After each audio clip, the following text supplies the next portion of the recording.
Atos 12, hoje veremos os versos 20 a 25.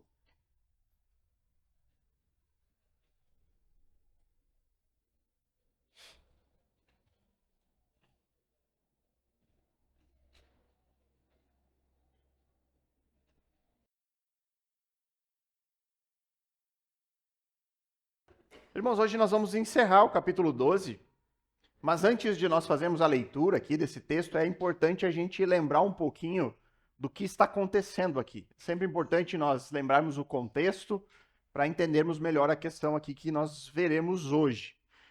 Lucas, ele inicia esse capítulo 12 contando sobre a morte do primeiro apóstolo. O primeiro apóstolo que vai morrer por defender o evangelho, por defender testemunho sobre Cristo, aquele Messias que morreu e ressuscitou. Tiago, ele era irmão de outro apóstolo, o apóstolo João, e Tiago, ele é executado sob ordens de um rei muito poderoso chamado Herodes Agripa I. Este mesmo rei, quando ele mata Tiago, ele também prende o apóstolo Pedro com a intenção de também executá-lo logo após passasse o período da comemoração da Páscoa judaica. E aí, diante desses eventos terríveis, diante da morte de um dos apóstolos, a prisão do líder dos apóstolos, que era o apóstolo Pedro, a igreja que estava lá em Jerusalém, ela se recolhe. Ela vai para a casa de uma pessoa e fica ali orando, intercedendo em favor do apóstolo Pedro. E nesse momento, onde a igreja está lá recolhida, certamente muitas dúvidas deveriam estar vindo ao coração dos discípulos. Eu imagino que coisas do tipo, será que Deus nos abandonou? Ou nós mataram Tiago? Pedro está preso, vai ser morto. Será que a igreja vai acabar? Será que esse é o destino que Deus tem para nós?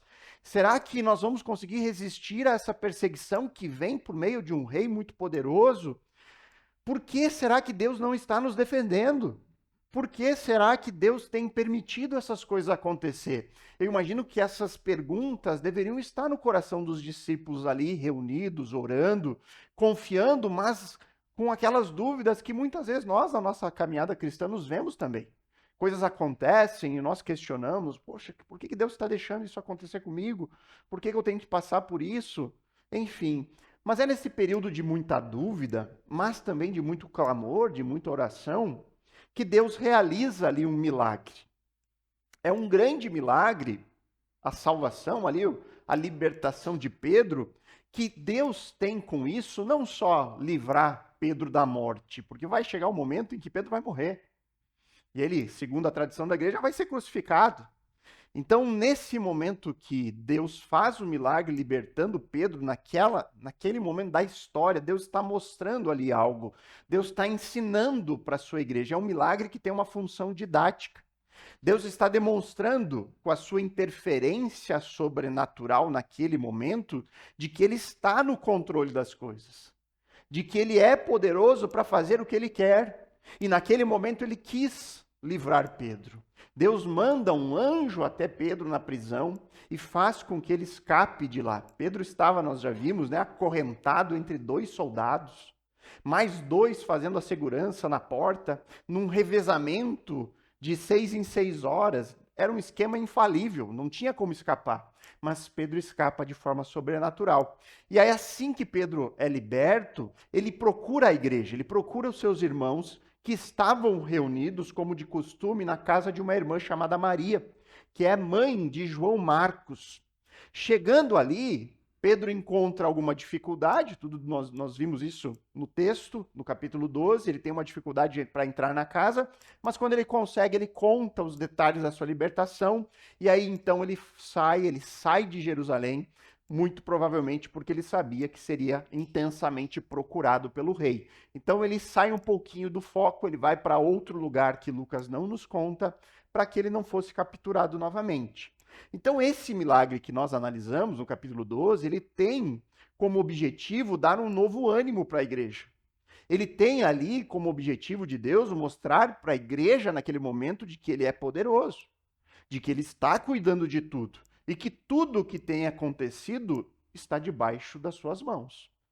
ele age de forma soberana e ele demonstra isso com esse milagre. Então, diante disso, certamente a igreja se animou. A igreja aqueceu seu coração novamente e pôde então confiar que Deus está no controle. A parte final aqui deste capítulo 12, Lucas vai nos contar o que aconteceu com o rei, aquele rei que matou Tiago, que prendeu o apóstolo Pedro, e o que acontece com a igreja depois disso. Então, é o que nós vamos ver agora no texto dos versos 20 até o verso 25 de Atos 12. Então, acompanhe comigo a leitura do texto. Diz assim: havia uma séria divergência entre Herodes e os moradores de Tiro e de Sidom. Estes, porém, de comum acordo, se apresentaram a ele. E depois de obter o apoio de Blasto, que era assessor do rei, pediram paz, porque a terra deles recebia alimentos do país do rei.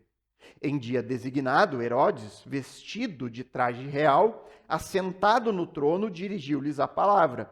E o povo gritava: é voz de um Deus e não de um homem. No mesmo instante, um anjo do Senhor feriu Herodes, por ele não haver dado glórias a Deus, e comido de vermes, morreu. Entretanto, a palavra de Deus crescia e se multiplicava. Barnabé e Saulo, cumprida a sua missão, voltaram de Jerusalém, trazendo consigo João, também chamado Marcos. Irmãos, Lucas, aqui nesses versículos, ele apresenta um contraste entre duas histórias. Algo que é a tônica do capítulo 12 aqui. E é uma excelente conclusão para mais esse capítulo importante da história da igreja. Nós veremos dois assuntos aqui. Dois assuntos distintos, mas que se cruzam na mensagem principal.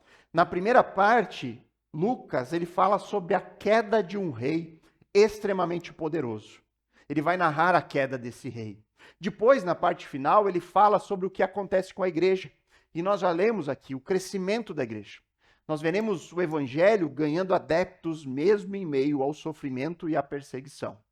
Então, em resumo, a tônica desse texto, e o próprio capítulo nos apresenta isso, enquanto um rei poderoso cai, a igreja vive. É isso que nós veremos aqui no texto. A igreja, mesmo em meio à perseguição de homens poderosos, ela triunfa neste mundo. Mesmo em meio à dor e ao sofrimento, imposto muitas vezes por homens maus, a igreja prospera, a igreja continua crescendo. Então, primeiramente, nós vamos ver aqui Lucas narrando sobre a queda de um rei.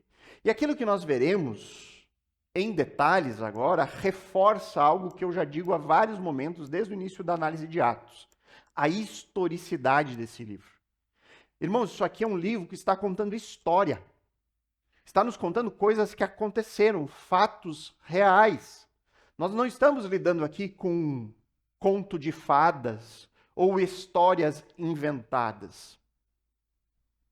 Lucas, se ele quisesse contar uma história que nunca existiu, ele deveria ter omitido o nome de pessoas, o nome de lugares.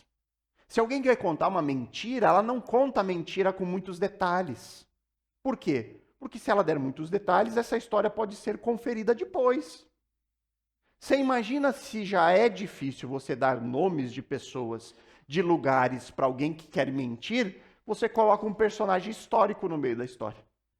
Você cita esse personagem, mesmo sabendo que aquele personagem tão conhecido no mundo, certamente seria conhecido por outras fontes. Haveria um relato sobre esse rei em outros lugares. Você imagina que Lucas conta uma história completamente diferente ao relato histórico sobre esse rei. Como que nós estaríamos aqui neste momento? Olha, Lucas está contando uma coisa diferente. Não, quando nós vamos para os registros extra-bíblicos, essa história que para nós é contada até de forma resumida, ganha novo brilho. A gente unindo o relato histórico com o relato aqui de Atos, essa história ganha cor, ganha vida. É o oposto que Lucas faz em relação a alguém que pretende omitir. Não, ele dá detalhes.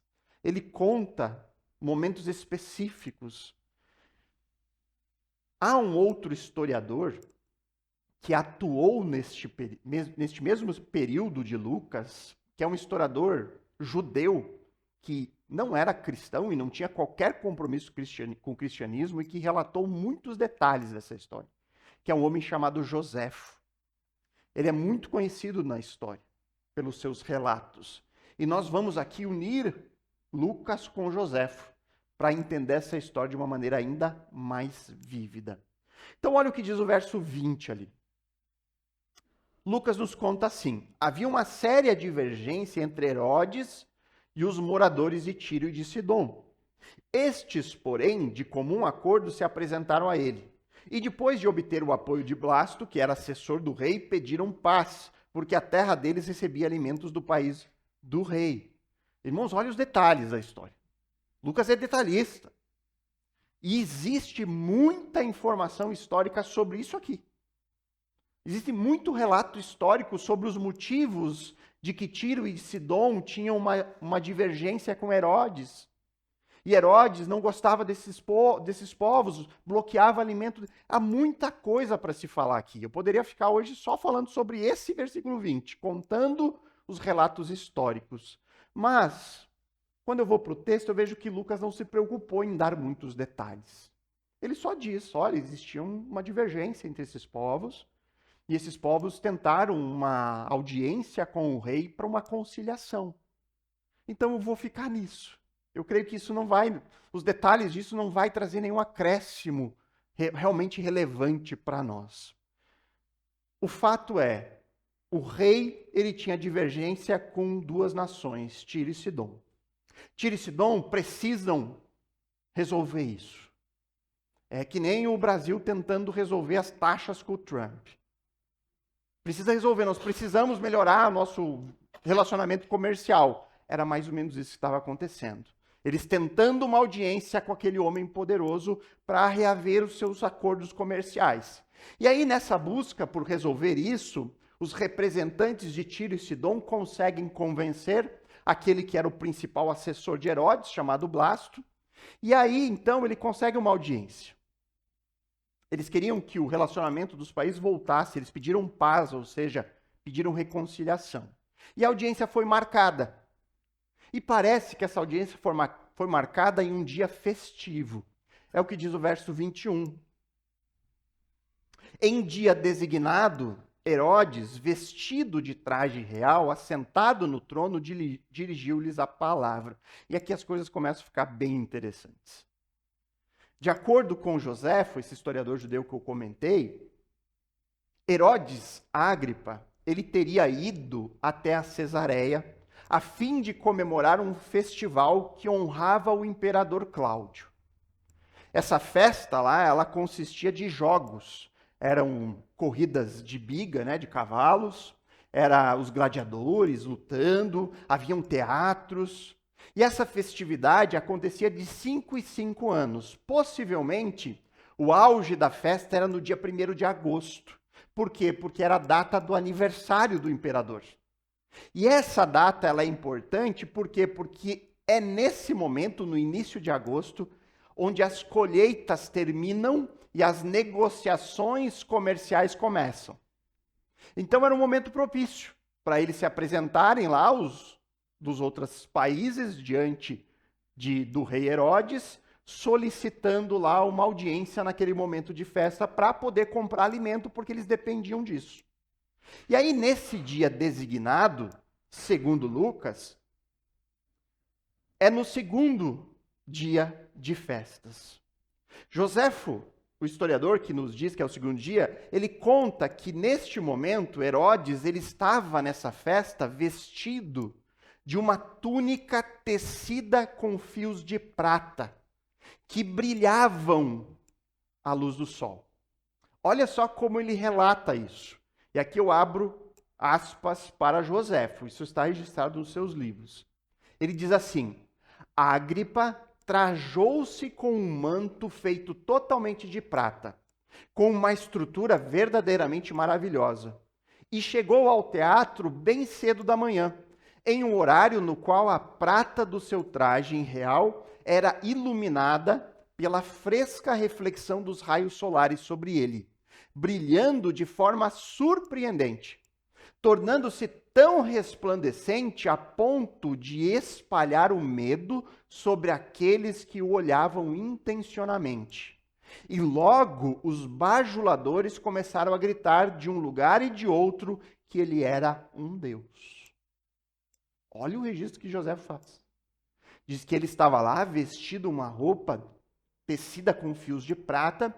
Ele entra no teatro em um momento onde a luz era abundante e aquilo reflete de uma maneira incrível, impressionante, ao ponto de quem olhava para o rei ficava com medo dele.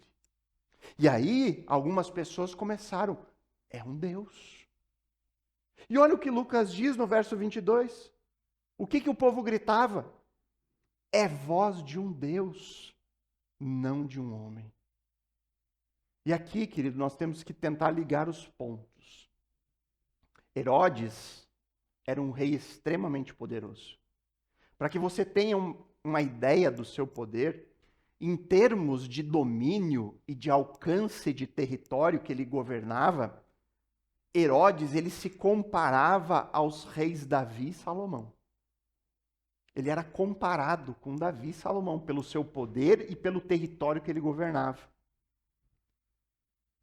Muitos, inclusive, acreditavam que Herodes seria o sucessor do imperador Cláudio, que ele se tornaria o César, o imperador do império. E apesar dele não ser totalmente judeu, ele não tinha uma linhagem puramente hebraica, ele tinha parte de descendência do povo hebreu. A sua avó paterna era de descendência hebraica. E isso, irmãos, parece ter sido suficiente para que aquela elite religiosa de Jerusalém, do povo judeu, olhasse para Herodes com esperanças messiânicas. Parece que esse era o caso ali. Aqueles mesmos que rejeitaram Jesus, porque Jesus não era o Messias que eles esperavam, olharam para Herodes, desejando, mesmo que internamente, de que Herodes fosse o seu Messias. Lembram que Herodes ele fez o possível para agradar esse povo judeu? Lembram quando ele prende no início do capítulo, que ele mata Tiago e prende o apóstolo Pedro, que ele faz isso, e o texto diz, ele fez isso porque isso agradava aos judeus. Ele era muito querido, muito bem visto. Então parece que aqui nesse momento da história, esses religiosos, essa elite, esse grupo político que dominava o povo judeu, dominava o templo, eles olhavam para Herodes com esperança messiânica. É bem provável que isso tenha acontecido. E alguém, mas isso não se encaixa nas profecias bíblicas sobre o Messias. Qual o problema disso? Eles rejeitaram Jesus que se encaixava completamente nas profecias. O que importava as profecias para esse povo? Esse povo queria poder, ele queria voltar a ser domínio sobre a terra. Então, diante disso, parece que as pessoas que estavam ali, aqui os bajuladores, muito provavelmente envolve essa elite política do povo judeu, eles colocaram Herodes em um outro patamar. É voz de um Deus. E diante do contexto cultural do Império Romano, a não ser que você fosse o imperador, se você fosse o César, qualquer outra autoridade, ao receber esse tipo de elogio, deveria repreender o povo na hora. Deveria parar com isso. Mas parece que não é o que ocorre. Herodes ouve e parece receber de bom grado isso. E aí o que acontece depois é algo muito importante, no verso 23. Olha o que acontece com Herodes depois que ele recebe esses louvores. Verso 23. No mesmo instante, um anjo do Senhor feriu Herodes por ele não haver dado glória a Deus. Aqui poderia ser também traduzido como por ter roubado a glória de Deus, ou algo nesse sentido. E comido por vermes, morreu. Olha o que Joséfo registra sobre isso. Abro aspas novamente para Joséfo. uma severa dor também surgiu em seu ventre. E quando ele já estava bastante exaurido pela dor em seu ventre por 5 dias, ele partiu desta vida. Então nós temos agora a perspectiva bíblica e a perspectiva secular do que aconteceu aqui. Os relatos convergem. Em que sentido? No sentido de que ele morreu por alguma doença que atingiu o seu ventre, a sua barriga, o seu intestino ou algo assim. Algum crítico bíblico poderia dizer: olha só como a Bíblia coloca coisas místicas. Olha como a Bíblia ela tem esse caráter meio místico que já botou ali que foi um anjo. Herodes morreu de apendicite. Aqui o que indica foi isso que aconteceu. Mas aí o relato bíblico já diz que foi um anjo, o anjo veio, o feriu. E aí ele diria, não, mas é claramente Joséfo aqui, ele é isento desse misticismo, ele contou a verdade. Lucas, ele acrescenta coisas que são inventadas.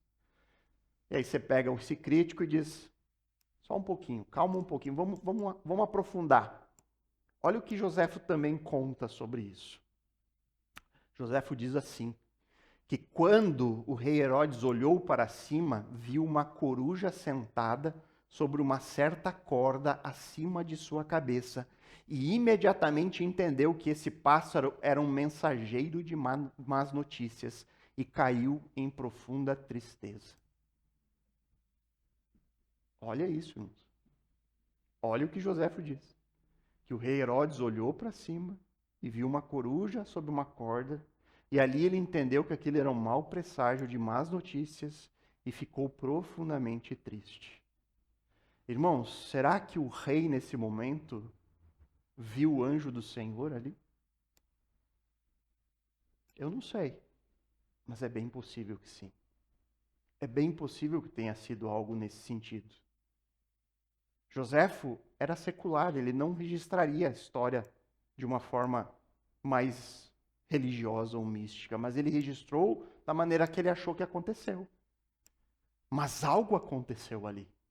Algo que é inexplicável.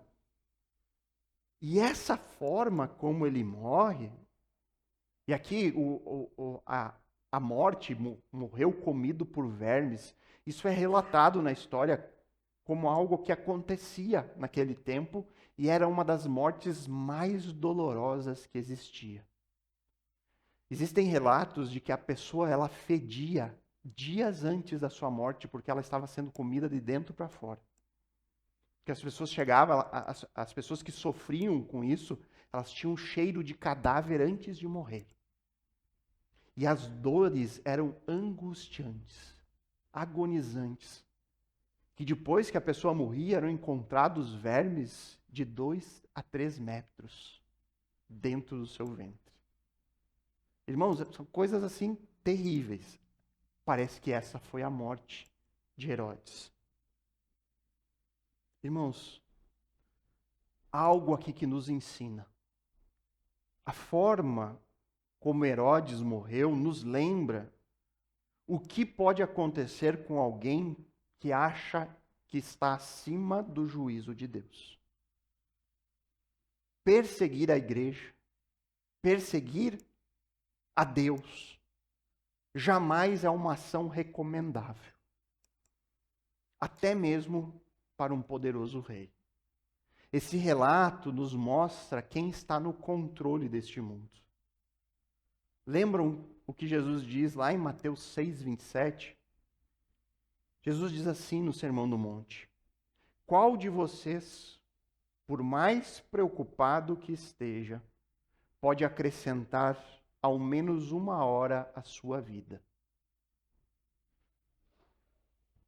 Jesus está dizendo, Deus está no controle. Deus está no controle da nossa vida. Há um outro texto de Deuteronômio, eu já citei na semana passada, mas que precisa ser recitado novamente. Deuteronômio 32:39 é dito assim: vejam agora que eu sou o único, não há outro Deus além de mim. Causo a morte e dou a vida. Causo a ferida e faço sarar. Ninguém pode escapar de minha poderosa mão. Deus está dizendo isso. Deus, ele é o autor da vida. Ele é aquele quem dá a vida, mas ele também é aquele quem tira a vida. Deus tem poder para curar, mas ele também pode ferir. E é o que nós vemos no texto de hoje. Essa parte da história, irmãos, deve nos causar um misto de sentimentos. Um misto de emoções. Por um lado, para nós que cremos, isso aqui é um alívio. Isso aqui nos dá esperança. Nós vemos no relato o controle de Deus, o seu poder para fazer tudo o que ele bem entende. E isso nos dá esperança, porque nós sabemos que se for necessário, Deus vai agir. E se preciso, para destruir homens maus. Esse texto nos mostra que o anjo do Senhor, ele pode vir não só para livrar o discípulo da prisão, mas ele pode vir para destruir aquele que se opõe contra ele. Ele pode destruir qualquer um que se opõe contra a igreja. E como crentes, nós nos sentimos protegidos. Nós nos sentimos cuidados, guardados. Mas, por outro lado, esse registro também causa terror em nós. Ou deve causar. Porque com Deus não se brinca. Deus não aceita que a sua glória seja roubada. Deus destrói aqueles que pensam que podem tomar o lugar dele. E aí, diante disso, eu devo estar sempre consciente de que eu, diante do Senhor, não sou nada. Não sou nada. Eu devo reconhecer que diante do Senhor eu sou totalmente dependente dele. Eu preciso do ar para respirar. Eu preciso dele me concedendo sanidade mental, dele me concedendo forças para mim poder trabalhar. Eu preciso dele nas mínimas coisas. E aí, diante disso, aqueles que ocupam posição de liderança neste mundo, por mais poderosos que se achem, todos eles receberão a justa retribuição de Deus. Parece que em alguns casos Deus ele pune de forma antecipada, como que um prenúncio do juízo futuro. Parece que ele pega alguns desses poderosos e usa de exemplo para mostrar aquilo que um dia ainda virá. Porque se algum desses líderes maus que há neste mundo e que já passaram por essa história, passarem sem a devida punição, nós podemos ter a certeza de que um dia eles serão devidamente punidos no juízo de Deus. Herodes, ele não é o primeiro nem o último governante a se achar superpoderoso. Herodes não é o primeiro nem o último a arrebatar multidões em seu favor. Pessoas que colocam esses líderes como se fossem pequenos deuses. Nós vemos isso acontecendo nos nossos dias. O que o texto nos ensina é que nada disso escapa do Senhor. De tal forma que, se for necessário, ele agirá para quebrar todo falso poder que se levanta neste mundo. Isso nos leva a uma outra aplicação. A fraqueza do poder humano.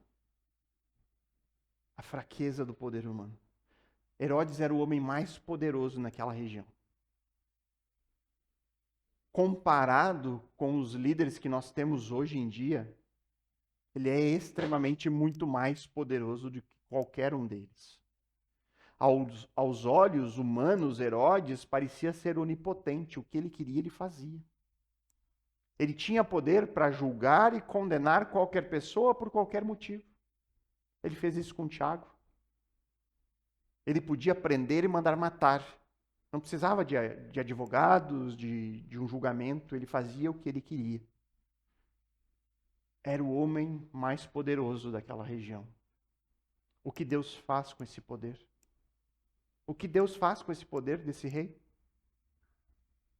Deus faz comida para verme. É isso que Deus faz. O registro aqui serve para nos ensinar que há um contraste gigantesco entre o poder de Deus e o poder dos homens.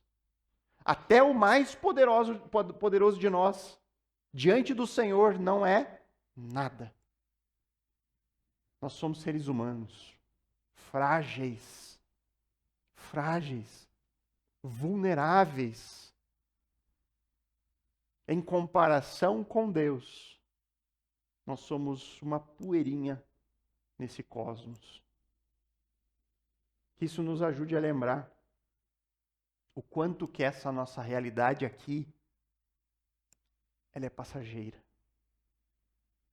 Uma realidade que é feita de mortes e de vermes. Esse é o nosso mundo atual. Mas há uma promessa em Deus de uma outra realidade, que é eterna, que é feita de verdadeira vida, que é repleta de poder e de glória.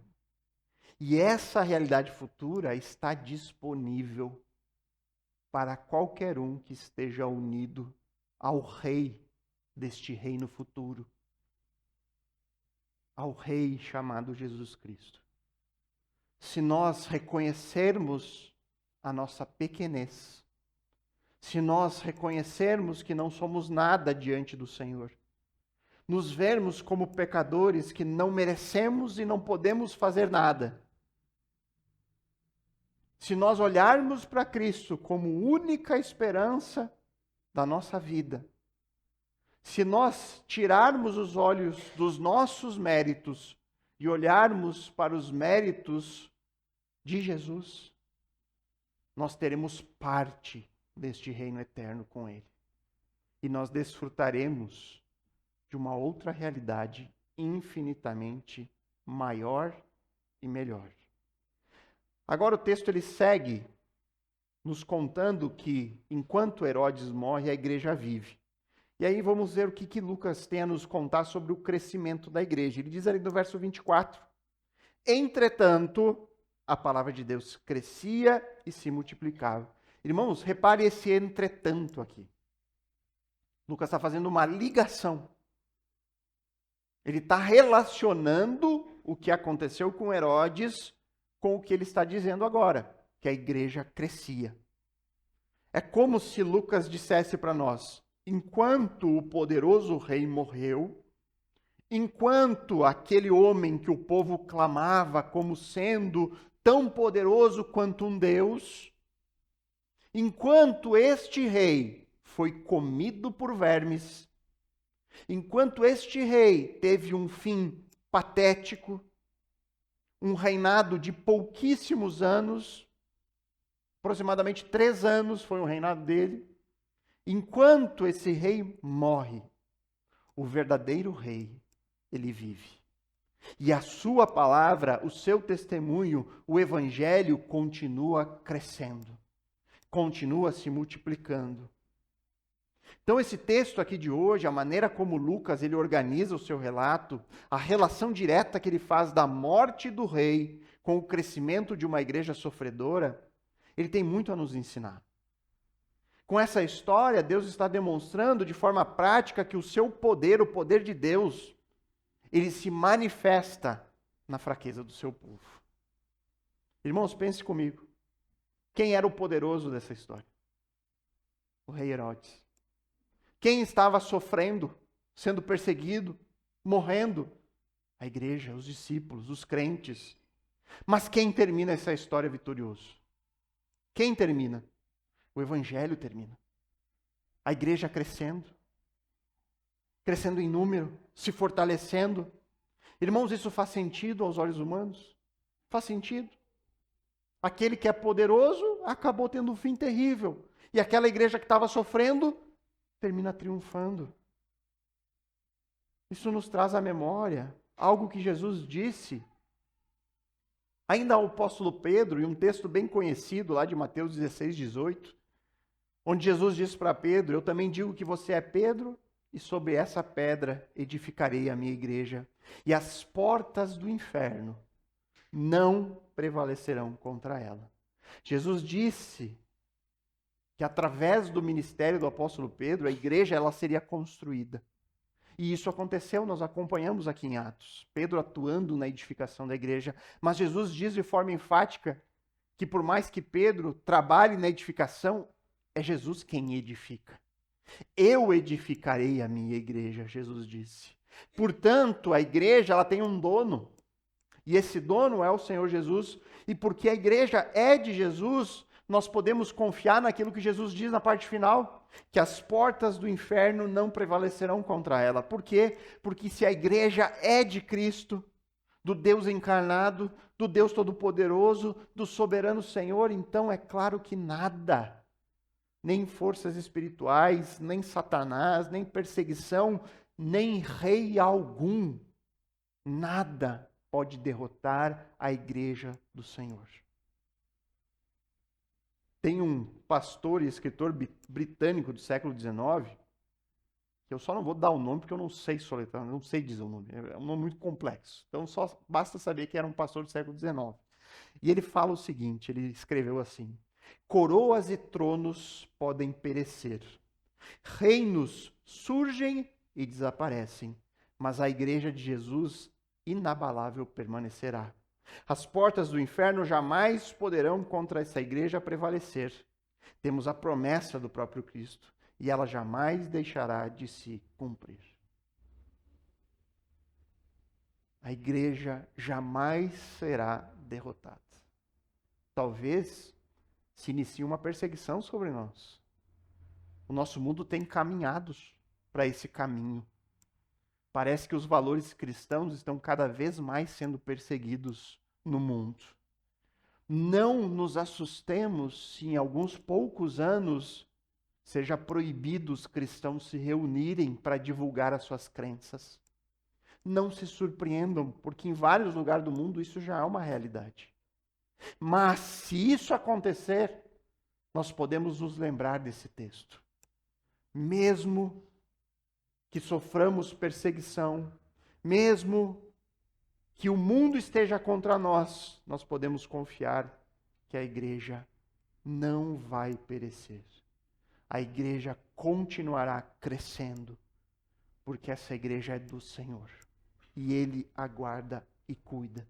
Por isso que nós temos que lembrar, quando nós sofremos rejeição, se você sofre oposição no seu trabalho, na sua escola, com a sua família, se as pessoas se colocam contra você por causa da sua fé, não se preocupe com isso. O Senhor disse que iria acontecer. Esteja confiante de que o Senhor está contigo. Nós vamos encarar momentos difíceis. Nós vamos encarar momentos desanimadores, mas nós temos que lembrar dessas promessas. Nós devemos ter certeza, Deus está cuidando de nós. O Evangelho jamais será vencido. O poder de Deus se aperfeiçoa na nossa fraqueza. E aqui 2 textos de Paulo para contribuir. O primeiro, 1 Coríntios, capítulo 1, verso 25, 27 e 29, diz assim: porque a loucura de Deus é mais sábia que a sabedoria humana. E a fraqueza de Deus é mais forte que a força humana. Em Atos 12 isso está claro. Deus escolheu as coisas loucas do mundo para envergonhar os sábios. E escolheu as coisas fracas do mundo para envergonhar os fortes. Então, se você crê e se acha alguma coisa, para Deus você aqui é o fraco e o louco. Se Deus escolheu você, Ele escolheu o louco e o fraco. Eu sou o fraco, eu sou o louco aqui do texto. Espero que você também seja. Deus nos escolheu não porque nós somos melhores, mais bonitos, mais capazes, mais inteligentes. Pelo contrário, Ele escolheu os loucos e os fracos.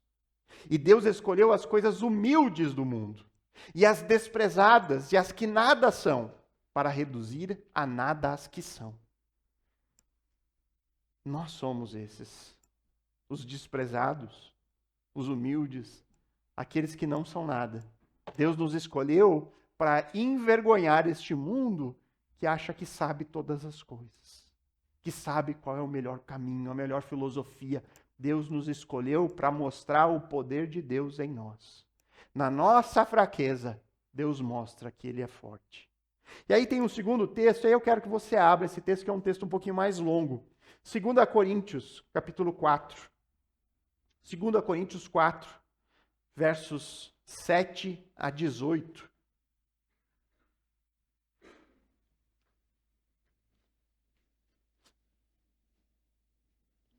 2 Coríntios, capítulo 4, versos 7 a 18.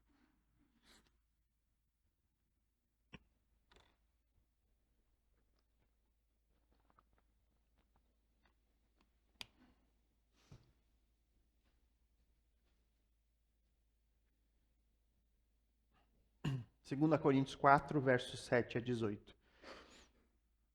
Acompanhe com atenção esse texto, ele se encaixa bem nisso que nós estamos falando agora. O apóstolo Paulo diz assim, e ele falando do seu ministério apostólico, seu ministério como alguém que defende o evangelho, como um discípulo verdadeiro. Ele diz assim: temos, porém, este tesouro em vasos de barro, para que se veja que a excelência do poder provém de Deus, não de nós. Ele está falando da nossa fraqueza. Nós somos feitos de barro, nós somos frágeis. E aí Deus está fazendo uma obra sobrenatural por meio de vasos de barro, que somos nós. Para quê? Para que o poder dele seja manifesto por meio das nossas fragilidades. E ele continua: em tudo somos atribulados, porém não angustiados.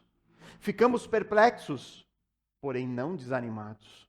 Somos perseguidos, porém não abandonados. Somos derrubados, porém não destruídos. Levamos sempre no corpo o morrer de Jesus, para que também a vida dele se manifeste em nosso corpo. Porque nós que vivemos somos sempre entregues à morte por causa de Jesus, para que também a vida de Jesus se manifeste em nossa carne mortal. De modo que em nós opera a morte, em vocês a vida. Aqui ele está falando do ministério dele. Os apóstolos foram os homens mais sofredores desse tempo, mais perseguidos, todo momento sofrendo ameaça de morte, sendo apedrejados. O apóstolo Paulo, então, nem se fala, ele pode falar isso aqui com propriedade. E aí ele continua no verso 13. Tendo, porém, o mesmo espírito de fé, como está escrito: eu criei, por isso falei. Também nós cremos, e por isso também falamos, sabendo que aquele que ressuscitou o Senhor Jesus também nos ressuscitará com Jesus e nos apresentará juntamente com vocês. Porque tudo isso é para o bem de vocês, para que a graça, multiplicando, se torne abundantes as ações de graças por meio de muitos, para a glória de Deus. E aí ele segue verso 16: por isso não desanimamos. Pelo contrário, mesmo que o nosso ser exterior se desgaste, o nosso ser interior se renova dia a dia. Mesmo que você olhe para o seu corpo e veja as marcas do envelhecimento, as marcas de que o tempo está passando, mesmo que você se entristeça com isso, porque isso é os reflexos do pecado no mundo, nós estamos morrendo, caminhando para a morte, o nosso corpo vai caminhar para a morte. Mas o que Paulo diz? Nós olhamos para isso e vemos o nosso exterior se desgastando, mas o nosso interior, ele se renova dia a dia. Quanto mais eu conheço, mais o meu interior se renova, mais as minhas esperanças se renovam. E aí ele segue no verso 17, porque a nossa leve e momentânea tribulação. Olha Paulo dizendo que a tribulação dele era leve. Você imagina a nossa, irmãos. Se a de Paulo ele diz que é leve, a nossa é o quê? A nossa não pesa nada. Não tem como ser medida. Porque nós olhamos para Paulo e vemos, ele sofreu. Mas ele disse que aquilo foi nada. Coisa pouca. Por que ele considera isso? Nossa leve e momentânea tribulação produz para nós um eterno peso de glória, acima de toda comparação, na medida em que não olhamos para as coisas que se veem, mas para as que não se veem. Porque as coisas que se veem são temporais, mas as que não se veem são eternas. Paulo ele não desanimava no sofrimento, ele não ficava angustiado com isso ou perdia as esperanças. Não, porque ele tinha certeza daquilo que o espera. Assim devemos ser nós, irmãos. Nós devemos tentar ao máximo, resistir ao máximo, com que os nossos olhos não fiquem presos nessa realidade. Irmãos, nós temos dificuldade, esse mundo é o mundo material que nós conhecemos, nós temos dificuldade para vislumbrar o mundo espiritual. Mas, irmãos, esse mundo espiritual também um dia será material. É um reino neste mundo.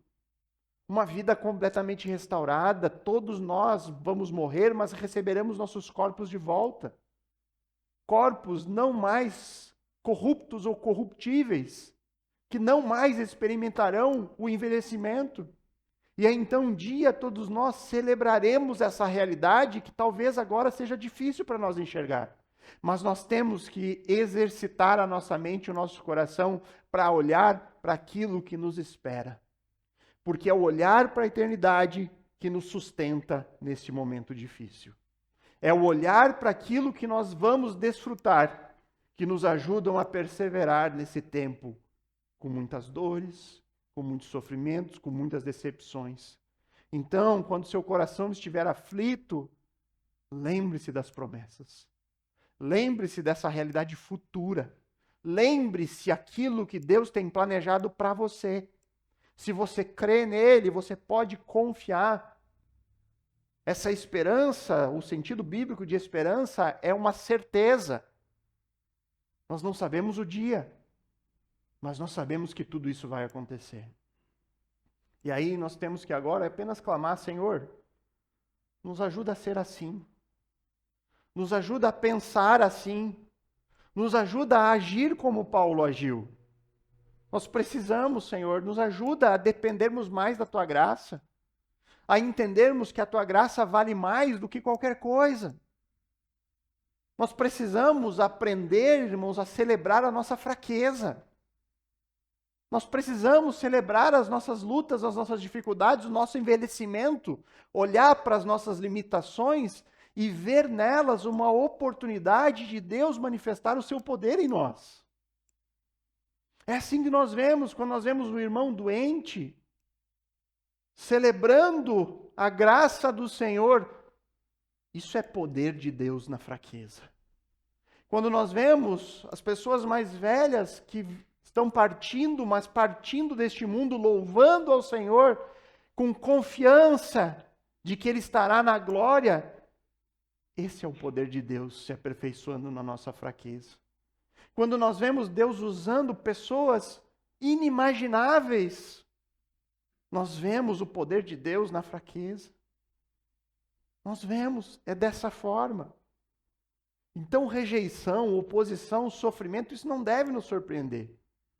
Nós devemos nos manter firmes, sabendo que um dia, todos aqueles que escarnecem, que se opõem, que fazem perseguição, todos eles um dia vão ter que reconhecer o domínio e a autoridade de Cristo. Todos. Sabe aquele juiz que acha que ele é Deus na terra, que ele faz o que ele bem entende? Um dia ele vai estar diante do verdadeiro juiz.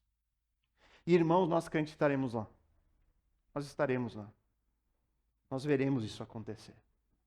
E aí não haverá uma outra instância de apelação, porque esse juiz é o único soberano juiz sobre o mundo, sobre o universo, sobre todos nós.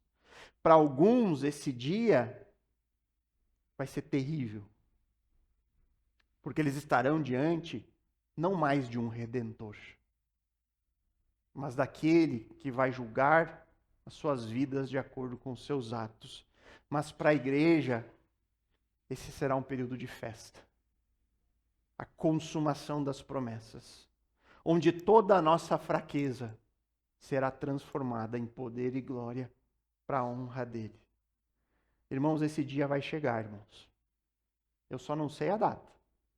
Não vou me atrever a dar a data. Até porque o Senhor disse que ninguém sabe essa data. Então, se você encontrar alguém dizendo a data, pode saber que é um falso profeta. Nós não sabemos. Mas o que eu sei, eu digo. Esse dia chegará. E ele está cada vez mais próximo. Cada dia que passa está mais próximo. E aí o capítulo 12 encerra no verso 25. E aqui é uma ligação que ele já traz para o que nós veremos a partir do capítulo 13. Barnabé e Saulo cumprindo a sua missão, aí voltar lá para Atos 12. Barnabé e Saulo, cumprida a sua missão, voltaram de Jerusalém, trazendo consigo João, também chamado Marcos. Então aqui Lucas é como se ele retornasse no relógio narrativo lá para o capítulo 11, onde ele estava falando do ministério de Saulo e Barnabé em Antioquia. E agora eles estão de volta trazendo consigo João Marcos, que é o filho de Maria, aquela que nós vimos no capítulo 12, recebendo a igreja na sua casa. João Marcos era primo de Barnabé, e mais tarde ele vai ser conhecido só por Marcos, né, por causa do evangelho que ele vai escrever e que leva o seu nome. Então, depois desses eventos com Herodes, daqui para frente, o evangelho vai se expandir muito mais entre gentios e não mais entre judeus. Sai, a partir de agora, também a figura de Pedro. Nós quase não veremos mais Pedro, ele vai continuar, obviamente, presente, continuar nas suas viagens missionárias, mas parece que a partir de agora, Pedro ele passa o bastão para Paulo, que vai se tornar, então, o grande personagem e que vai levar o evangelho a um outro patamar. E aí nós vamos acompanhar as viagens missionárias do apóstolo Paulo a partir já do capítulo 13. Certo, queridos? Então, irmãos, para encerrarmos aqui, ao refletir sobre tudo isso, sobre o que Lucas nos apresenta nesse capítulo, nós percebemos que essa história narrada em Atos 12 é muito mais do que um relato de eventos passados. O que nós temos aqui, irmãos, é um convite. É um convite à esperança no meio da adversidade. É isso que nós vemos. Nós vemos uma igreja sofrendo, uma igreja passando por intensa tribulação, por sofrimento, mas nós vemos o mover de Deus e como isso nos chama a perseverar e termos esperança mesmo em meio à dificuldade. Você tem o contraste aqui de um poder passageiro, na figura do rei Herodes, e uma força que é invencível, que é vista na fraqueza da igreja. Isso revela que por mais que a gente enfrente rejeição, oposição, sofrimento, o verdadeiro poder está nas mãos do Senhor. E Ele age conforme Ele quer. Ele transforma fraqueza em glória. Ele transforma derrota em vitória. Então nós somos chamados aqui, convidados a depender da graça de Deus. A celebrar as nossas limitações como oportunidades para o Senhor agir. E a manter sempre essa firmeza, essa esperança, essa certeza de que nada pode deter o avanço do Evangelho. Nada pode deter. É o Senhor quem está na frente. Então que essa narrativa, queridos, nos inspire a perseverar, a lembrar de que a obra de Cristo ela é eterna e que mesmo diante de tribulações a igreja permanece inabalável, sempre sendo sustentada pelas promessas e pelas mãos do Senhor. Vamos orar? Pai amado, bondoso Deus, nós queremos louvar o Senhor por mais uma vez, nos reunirmos aqui em torno da Tua Palavra, na certeza de que o Senhor está conosco, cuidando de nós, porque é isso que a Tua Palavra nos revela. Que mesmo se nós enfrentarmos nesse tempo presente sofrimento, perseguição, lutas, nós podemos confiar de que as Tuas promessas jamais passarão. Se mesmo nós sendo infiel, o Senhor continua fiel conosco. Nos ajuda então, Pai, a trabalhar a nossa perseverança, aumenta a nossa fé, nos faz não perdermos jamais o desejo, Senhor, de ver o Senhor operando em nosso meio. E que, Deus, a nossa fraqueza seja exposta nesse mundo, para que por meio dela o seu poder seja também demonstrado. Que em tudo o Senhor se faça presente, que em tudo o Senhor nos guarde e que possamos caminhar perseverante até o fim, na certeza daquilo que nos espera no mundo vindouro. É a nossa oração, em nome de Cristo. Amém. Bem, queridos.